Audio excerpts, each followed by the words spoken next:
tengah Kecamatan Tayu, Kabupaten Pati, berdiri sebuah bangunan tua yang menyimpan kenangan dan misteri tak terpecahkan. Rumah Sakit Kristen Tayu, yang dahulu megah, kini sunyi dan angker. Setelah puluhan tahun menjadi saksi bisu kesakitan dan kematian, tempat itu perlahan-lahan ditinggalkan, dibiarkan hancur oleh waktu.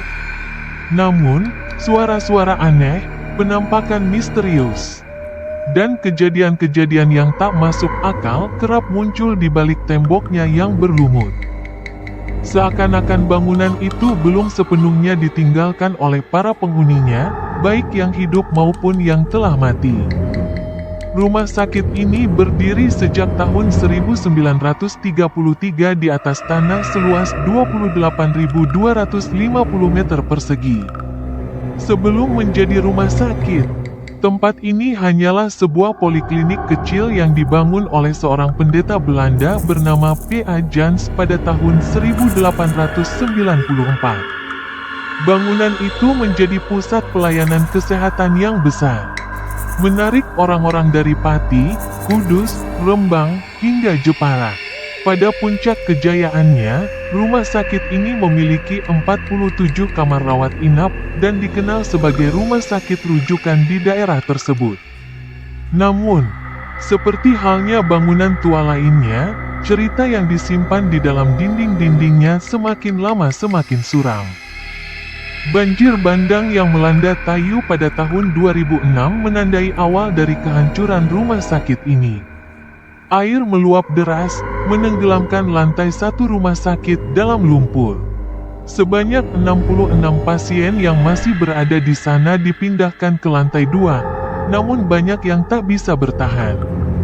Banjir itu bukan hanya membawa air, tapi juga membawa kehancuran pada fasilitas dan peralatan rumah sakit. Tembok-temboknya yang dulu kokoh kini mulai retak, dinding pagarnya jebol, dan perlahan rumah sakit itu kehilangan daya tariknya. Meskipun mereka mencoba bangkit setelah bencana, nasib sepertinya tak berpihak pada mereka. Pada tahun 2013, rumah sakit mulai dilanda krisis yang tak bisa mereka atasi. Para karyawan mulai tak digaji selama 15 bulan. Rumah sakit yang dulu selalu ramai kini mulai sepi, hanya dihuni oleh sedikit pasien yang bertahan dan staf yang kelelahan. Dan akhirnya, pada tahun 2015, Rumah Sakit Kristen Tayu resmi menutup pintunya untuk selamanya. Gedung itu menjadi kosong, terbengkalai, dan perlahan diselimuti oleh cerita-cerita mistis yang semakin membuatnya terlupakan di dunia nyata namun hidup dalam imajinasi gelap orang-orang yang tahu sejarahnya. Kisah-kisah mistis tak lama setelah rumah sakit itu ditutup, mulai muncul cerita-cerita tentang keanehan yang terjadi di sana. Beberapa warga yang lewat di malam hari mengaku mendengar suara sirine ambulans yang tiba-tiba meraung dari dalam bangunan, meski ambulans sudah lama tak lagi diparkir di halaman rumah sakit. Suara itu kerap terdengar sekitar tengah malam, memecah keheningan, hanya untuk menghilang sesaat kemudian, seolah-olah ada yang ingin menarik perhatian. Namun, itu bukan satu-satunya cerita yang beredar. Banyak juga yang mengaku melihat penampakan seorang wanita berpakaian putih, seringkali terlihat di dekat jendela lantai 2. Wanita itu tampak pucat, dengan gaun panjang bergaya Eropa, ciri khas noni-noni Belanda. Beberapa saksi mata bahkan mengklaim melihatnya berjalan di lorong-lorong rumah sakit dengan langkah-langkah pelan dan lemah, seolah sedang mencari seseorang atau sesuatu. Matanya kosong, dan siapapun yang berani menatapnya lebih dari beberapa detik akan merasakan perasaan mencekam seolah-olah ditarik ke dalam kehampaan yang tak terjelaskan. Di halaman belakang rumah sakit, terdapat satu area yang semakin jarang didatangi orang. Menurut cerita, di sana ada sebuah makam tua milik seorang dokter Belanda yang dulunya bekerja di poliklinik pertama pendeta P.A. Jans.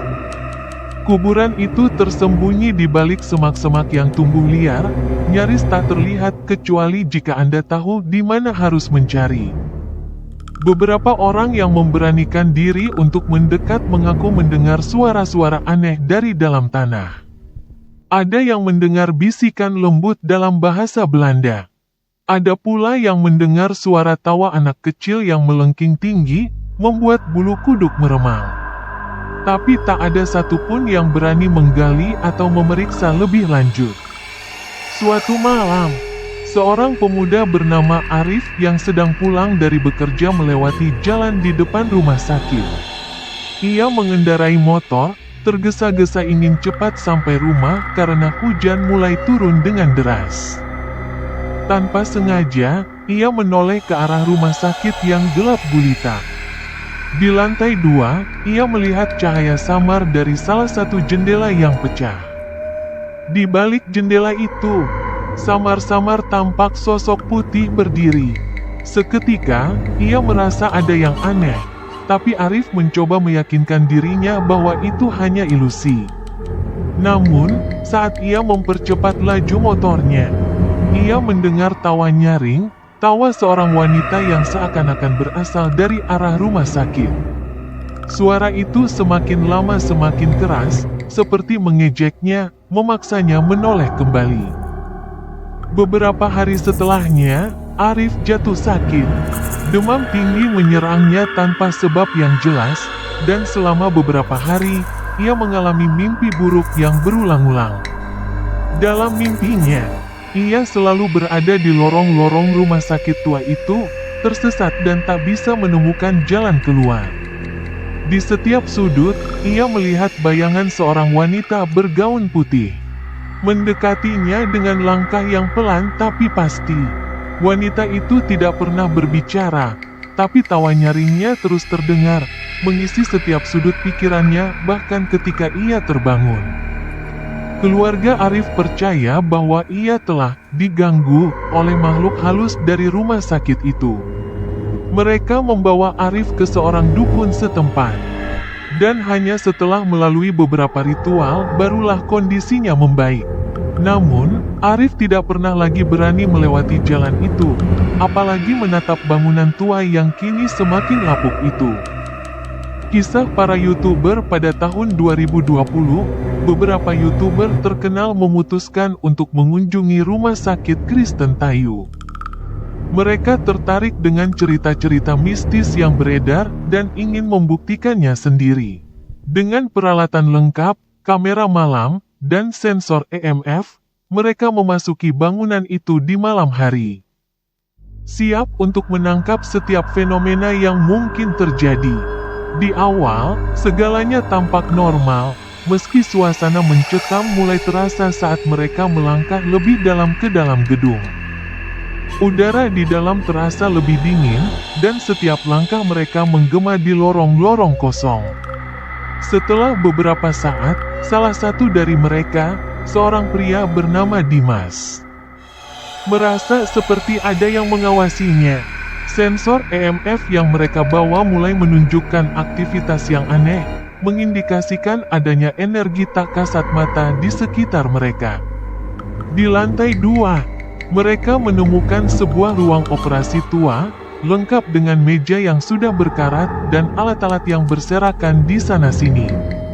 Saat kamera mereka menyorot ke sudut ruangan, salah satu dari mereka mendengar suara langkah kaki di luar ruangan. Mereka semua membeku. Suara itu semakin mendekat, perlahan. Seakan ada seseorang yang berjalan menuju pintu ruangan tempat mereka berada. Ketika mereka menoleh, pintu itu perlahan bergerak, berderit, dan terbuka sedikit. Tapi di luar tidak ada siapa-siapa. Tiba-tiba, tawa nyaring wanita terdengar dari lorong, tawa yang sama seperti yang didengar Arif. Tawa itu menggema, membuat darah mereka membeku. Tanpa menunggu lebih lama, mereka memutuskan untuk keluar dari rumah sakit itu. Saat mereka berlari menuju pintu keluar, sensor EMF mereka berdering keras, menunjukkan adanya aktivitas paranormal yang kuat. Di luar, Mereka terengah-engah, menyadari bahwa apa yang mereka alami bukanlah sekadar cerita fiksi atau legenda lokal. Rumah Sakit Kristen Tayu kini tak hanya dikenal sebagai bangunan bersejarah, tapi juga sebagai salah satu tempat paling angker di Jawa Tengah. Sebuah tempat yang, meski sudah ditinggalkan, tampaknya masih dihuni oleh mereka yang tak pernah benar-benar pergi.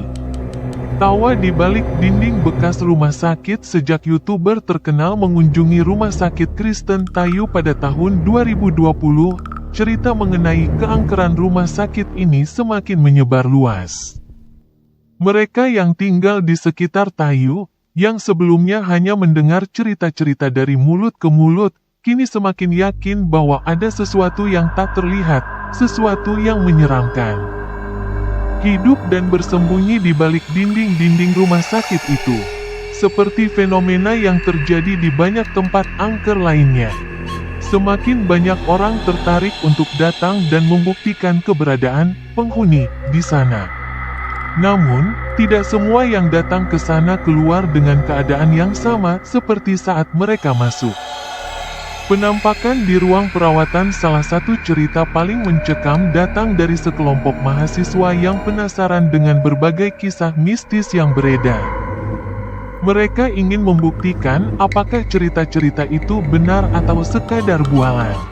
Dengan peralatan seadanya, seperti kamera ponsel dan senter, mereka berencana menginap semalam di rumah sakit itu, mencoba mencari bukti nyata. Malam itu, mereka tiba sekitar pukul 10 malam. Udara malam yang dingin dan hembusan angin dari laut menambah suasana mencekam di sekitar rumah sakit. Di bawah sorot cahaya bulan yang samar, bangunan rumah sakit tampak seperti monster yang tertidur, tetapi tetap saja memancarkan aura yang mengundang ketakutan. Setelah memarkir motor mereka, para mahasiswa ini masuk melalui pintu depan yang sudah terbuka. Pintu yang dulunya megah, kini berkarat dan dipenuhi lumut. Begitu mereka masuk, suara langkah kaki mereka bergema di seluruh ruangan. Dinding-dinding bangunan yang terkelupas, jendela-jendela yang pecah, dan lantai yang sudah dipenuhi debu serta reruntuhan kecil semakin menguatkan kesan bahwa tempat ini benar-benar ditinggalkan. Mereka memulai eksplorasi dari lantai 1, memasuki ruang-ruang perawatan yang dulu digunakan untuk merawat pasien. Sebagian besar ruangan itu kosong. Hanya ada beberapa tempat tidur tua yang sudah berkarat di sudut-sudut ruangan. Namun, di salah satu ruangan, mereka menemukan sesuatu yang membuat mereka merinding.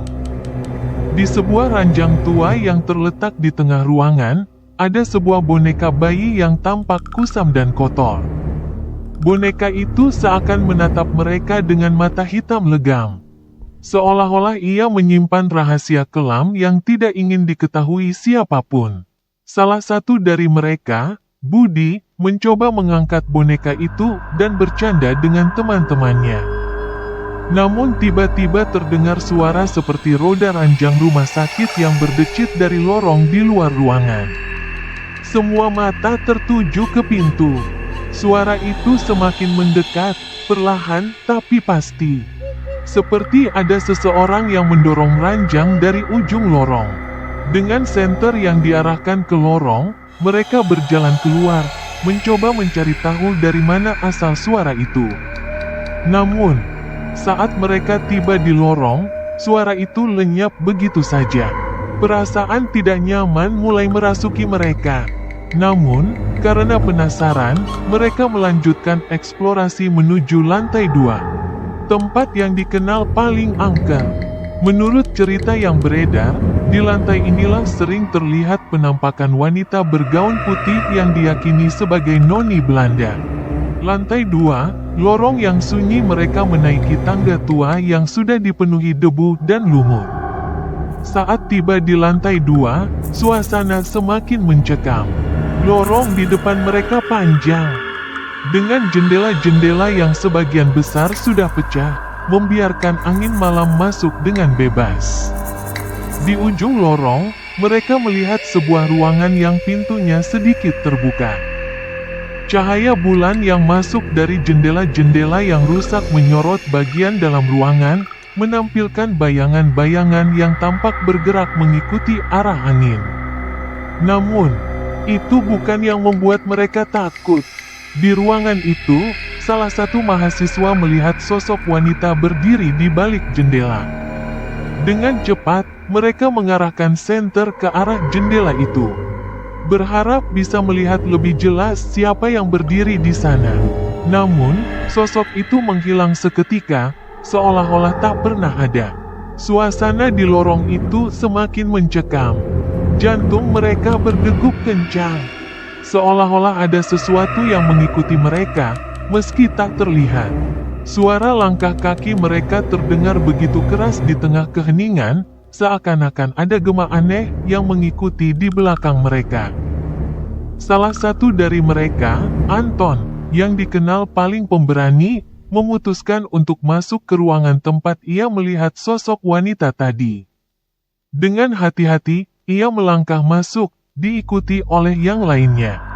Namun, saat mereka berada di dalam ruangan, pintu tiba-tiba tertutup dengan keras. Mereka semua terkejut, berlari ke pintu untuk membukanya, tetapi pintu itu seolah terkunci dari luar. Mereka berusaha keras membuka pintu itu, namun tak berhasil. Tiba-tiba, di salah satu sudut ruangan, terdengar suara tawa seorang wanita, suara yang lembut namun jelas. Seperti suara noni Belanda yang sering diceritakan dalam kisah-kisah mistis tentang rumah sakit itu.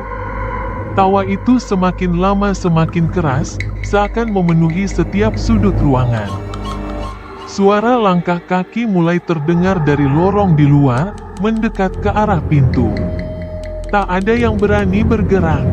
Mereka hanya bisa berdiri, membeku, sementara tawa itu terus menggema. Ketika pintu akhirnya terbuka dengan sendirinya, mereka bergegas keluar tanpa melihat ke belakang. Mereka berlari menuruni tangga dengan tergesa-gesa, seolah-olah ada yang mengejar mereka. Namun, saat mereka sampai di lantai 1 dan mendekati pintu keluar, mereka melihat sesuatu yang membuat mereka berhenti. Di dekat pintu utama, ada sebuah ranjang rumah sakit yang tampak masih baru. Berdiri sendiri di tengah ruangan. Di atas ranjang itu, boneka bayi yang sebelumnya mereka temukan di lantai 1 kini tergeletak dengan tenang, seolah-olah menunggu mereka. Mereka tak bisa lagi menahan rasa takut. Dengan sisa tenaga yang ada, mereka berlari keluar dari rumah sakit itu dan tidak pernah kembali lagi. Setelah kejadian itu, salah satu dari mahasiswa, Budi, mengalami gangguan tidur selama berminggu-minggu. Setiap kali ia mencoba tidur, ia selalu mendengar suara tawa wanita itu menggema di kepalanya. Bahkan dalam mimpinya, ia selalu berada di rumah sakit itu, tersesat di lorong-lorong yang gelap, diikuti oleh suara langkah kaki yang tak pernah ia lihat wujudnya. Hingga akhirnya, ia dibawa ke seorang dukun oleh keluarganya untuk dilakukan ritual pembersihan. Hanya setelah itu, suara tawa itu berhenti menghantuinya. Meski bayangan rumah sakit Kristen Tayu tetap menghantui pikirannya. Misteri makam Belanda di halaman belakang di balik rumah sakit, tersembunyi di balik rerimbunan pohon dan semak-semak liar, terdapat sebuah makam tua. Tidak banyak yang tahu tentang keberadaan makam ini, kecuali para sesepuh desa yang masih ingat dengan cerita-cerita lama. Menurut legenda, makam ini adalah milik seorang dokter Belanda yang pernah bekerja di rumah sakit itu pada zaman kolonial. Ada yang bilang, dokter itu meninggal secara misterius setelah berusaha melakukan eksperimen medis yang dianggap berbahaya. Beberapa orang percaya, rohnya tidak pernah pergi dari rumah sakit. Dan ia masih berusaha menyelesaikan eksperimen itu, bahkan setelah kematiannya. Beberapa tahun setelah rumah sakit itu ditutup. Seorang peneliti sejarah yang tertarik dengan cerita-cerita mistis tentang rumah sakit Kristen Tayu memutuskan untuk mengunjungi makam tersebut. Ia datang di siang hari, ditemani oleh seorang pemandu lokal. Saat mereka tiba di lokasi makam, suasana di sekitar mereka mendadak berubah. Udara terasa lebih dingin, dan angin yang sebelumnya tenang tiba-tiba berhembus kencang, membuat pepohonan di sekitar berderak. Makam itu tampak seperti batu nisan biasa, tertutup lumut dan hampir tidak terbaca. Namun, saat peneliti itu mulai mengambil gambar makam tersebut, kamera yang ia gunakan mendadak mati, meskipun baterainya masih penuh. Pemandu yang bersamanya mendadak pucat, mengaku mendengar bisikan aneh dari balik semak-semak di sekitar makam. Bisikan itu terdengar seperti suara seseorang yang berbicara dalam bahasa Belanda. Dengan perasaan tidak nyaman, mereka memutuskan untuk segera meninggalkan tempat itu. Namun, sejak kunjungan itu, peneliti tersebut mengalami serangkaian mimpi buruk. Dalam mimpinya, ia selalu melihat sosok seorang pria berpakaian dokter yang menatapnya dengan tatapan kosong, seolah-olah meminta bantuan. Peneliti itu akhirnya memutuskan untuk menghentikan penelitiannya dan tidak pernah kembali lagi ke rumah sakit itu.